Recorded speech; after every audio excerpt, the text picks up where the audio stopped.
Hello everyone, welcome to Optimized Trading's new Inside the Concept content. We will be looking to provide these series for every ETF and large cap stock and our futures products that we seek to launch from now into the future as well, where we take a look at our products, our concepts, our conceptual philosophies, our systematic structures, and everything that really goes into the process of designing an advanced adaptive quantitative model. Today we'll be briefly reviewing our SPICY outcome model, which seeks to diversify the factors that produce outcome via exploiting multiple market environments and substructures, multiple variations of value such as random, reverting, consolidation, and cyclic.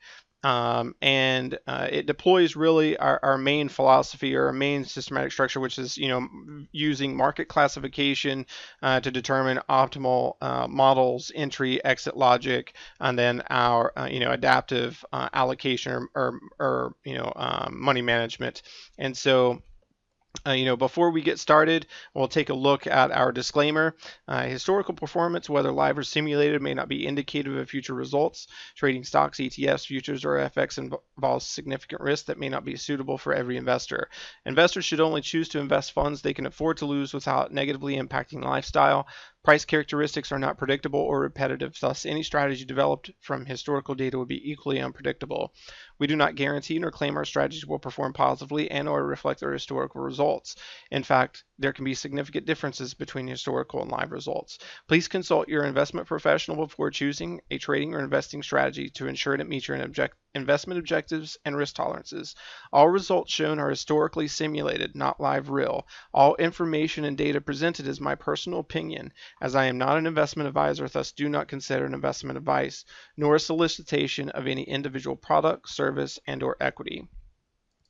And so again, this is our SPICY outcome, which every structure that we aim to implement really it primarily focuses on increasing the per trade probability of positive outcome, and diversifying the factors that produce outcome so that outcome is not dependent on a perspective of singularity in any form. So, when we first started optimized trading, we stepped back and we looked at how other quant concepts or quant models or quant firms fail, and time again, it routinely reverted back to outcome being dependent on a single source of alpha, a single market condition, or a single variation of value, etc. And so everything that we apply is really taking the traditional portfolio management philosophy of diversification, but taking it light years beyond that and applying it on a per asset level to where we're diversifying on an asset strategic conceptual alpha smart beta variation of value market conditioning perspective, so that everything is not based on a singular nature. And what I mean by that is, each entry deploys its own set of exit logic, and allocation logic, and we really give the models as many ways as possible to exit with a positive outcome. And so we deploy a plethora of different profit models, loss models, and NPL models. NPL is non-profit and loss, so it doesn't look at profit or loss in order to exit. Loss models, we don't deploy any max stop or set stop losses or anything like that. However, we do deploy loss models that can exit with a losing position. And then we have a plethora of different profit models that are both position-based profits and per entry based profits. And what I mean by that is, this right here is a position profit exit, and this position right here is a per entry based profit exit. So while we were holding this open position, this position entered and closed with a profit. So that closed return helps mitigate some of the open position risk from holding this position open. And so one thing that you really see is healthy trade frequency, and these products are meant to compare against a buy and hold. And so With a buy and hold, you experience every downward move with 100% of the allocation, as well as you're 100% allocated 100% of the time. And so these concepts typically are, I think this one is approximately 53. Let's just say 55% of the time you have an active position. Well, when you do have an active position, your average allocation is somewhere in the 10 to 60% range usually. Now it can be heavily allocated, and heavily allocated to us is anything above 80% in extreme value conditions. But most of the time it's within that 10 to 60%. So 55% of the time, or 45% of the time, no capital is at risk. You're not even in the market. And then when you are in the market, when you do have an open position, it's somewhere in the 10 to 60% of an allocation. So and then when you are allocated, it's not allocated near recent or cyclical highs, because you're combining a multi-value entry and additional entry, quantitative model with also a multifactorial value allocation model. And so, as we can show, even when you follow a quality allocation model with no strategic concept that identifies optimal entry and exit logic, that in and of itself can produce a positive result. Let's see, here is an example of an allocation model that we designed for SPY. And so it buys when the allocation increases, and it sells when the allocation decreases. For instance, if today was 10%, tomorrow's 13%, it buys the 3% difference. If 2 days later it goes down to 9%, it sells the 4% difference. Very simple. So it uses a combination of market classification and proprietary correlation analytics to determine on a dynamic basis what the optimal allocation percentage is. So, and then when you combine a multifactorial allocation model with a multi-alpha, multi-conditional, and multi-entry based value concept, those combine together to help drastically reduce the risk that you will ever be heavily allocated near a recent pivotal or cyclical high, right? And so the positions as well, the allocations for each entry is dynamically adjusted. So this could have been 0.5%, this could be 5%, this could be 2%, 3%. So everything is relative to that entry model, to that condition. And so,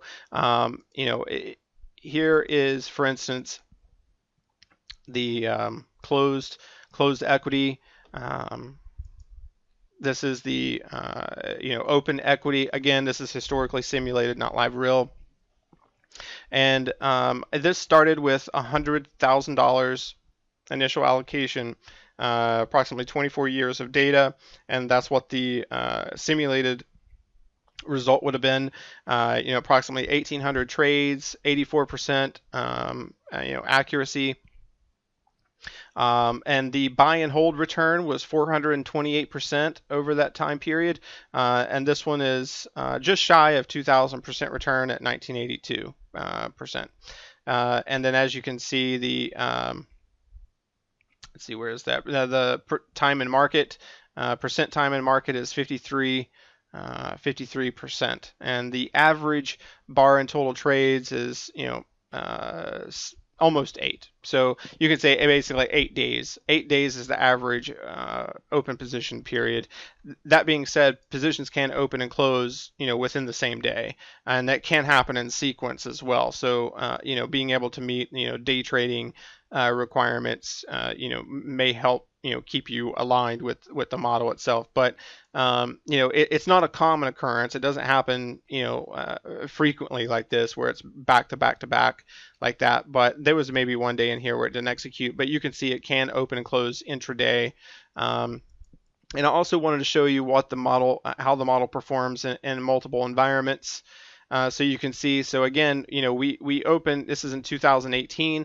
the model opened two positions here, held that open position drawdown. However, it did open other positions, which opened and closed with a positive result, which that closed return helped mitigated, some of the open position risk there. Again, these are not. It's not terribly complex what we're trying to accomplish. We prefer to keep in line with John Conway's works on rules and complexities and deploying creatively simple concepts that's extremely dynamic or adaptive, that seeks to exploit the fundamental and behavioral justifications of a linearly biased market type. And so again, this is a low vol, bull trend, and you can see the trade frequency is pretty consistent. And again, that is another aspect in which the buy and hold compounds, maybe 4 times a year when dividends are paid out. The benefit here is we compound with the close of every trade, so the profit made from that trade can be immediately reinvested back into our allocation model. And so that's one of the main factors that nurtures growth here. And so our return on a per entry basis is not, it's just dynamic. It can be anywhere from 20 cents to $8, and it's dependent on that model. It's dependent on that condition and substructure, and that's really not that important. What's important is that we're open and closed quickly, and it's with a positive result, and then we immediately reinvest that back in. And so, if you guys have any additional questions, these visualizations down here, these indicators will be available on our website as well. This is a visualization of some market classification methods that we can deploy, and which actually can be, once you have access to them, you learn what we're doing within the code structure, because it's open code, and you can combine these with any different ways. We program to be extremely versatile. It's actually about 1,000 indicators into one. There's 3 different variables, and one variable has 41 different custom options. One has 25, one has approximately 21 or so, and then you have 3 intra variable breakdowns of those. So ultimately you have 6 analytics, but you have a plethora of different combinations that you can identify, and these can be used and combined in totally different ways.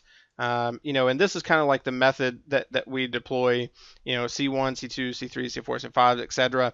However, eventually what you can do when you start diving deeply into some analytics of these, is you may find that actually the most bullish condition might be when C6 is negative instead of positive, because if this is positive, then that can mean like an overbought condition where maybe we're approaching an increased probability that a reversal may occur. So, there's a lot of really interesting kind of nerdy aspects that you can go into, which analytic that you'll choose to weight higher than the other. Maybe some are more for duration or length of bias or directional bias, while others are more short term. And so, I'll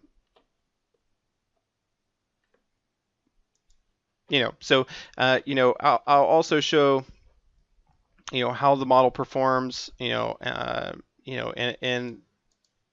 the financial crash of 0809 or financial crisis.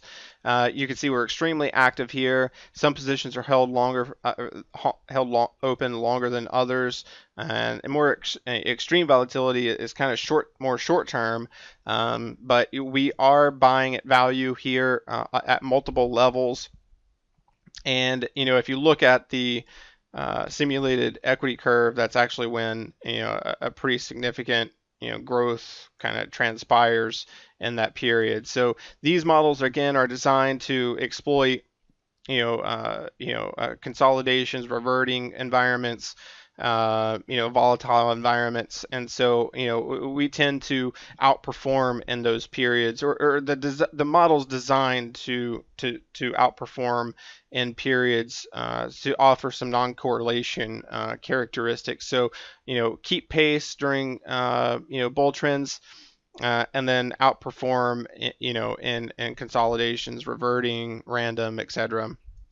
And so, even though again, in low vol bull trends, the per trade profitability might not be very high, but again, as long as the trade frequency is high, then that compounding can have a positive impact. You can still potentially outperform even in low vol bull trends. So it kind of depends on the sequencing of market events. And again, you're going to have losing trades. We don't pretend to be able to predict what tomorrow exactly was going to be, or what exactly is going to unfold tomorrow. We try to take things as a whole, and look at multiple frequency of analytics, and to try to apply the best model possible, while keeping aligned with the underlying fundamental justifications of the model itself, right?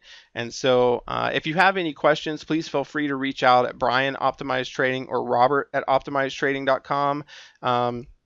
Here is our websites. We have optimizedtrading.com. That's more for futures concepts. And then we have optimizeyourtrading.com. These products, again, will be offered as a systematic strategy or a signal service, where we deliver the signals to you via text and email. And then if you have any other if you're curious about more in depth about our strategic concepts or systematic structures, etc., you can go to YouTube and just search Brian Miller Trader Game Theory, and a few of the podcasts that I've been a part of will come up, and if you have a chance, take a listen to those. But we'll be posting additional content from now into the future, and we'll review each concept in more detail, but they all kind of keep aligned with the same theme, right? We want to diversify the factors that produce outcome, we want to exploit multiple market environments and substructures, and we want to increase the per trade probability of positive outcome. So it's really about combining multiple layered of diversification and adaptability to all work in unison within a single construct, within a single quantitative model. But I look forward to presenting again.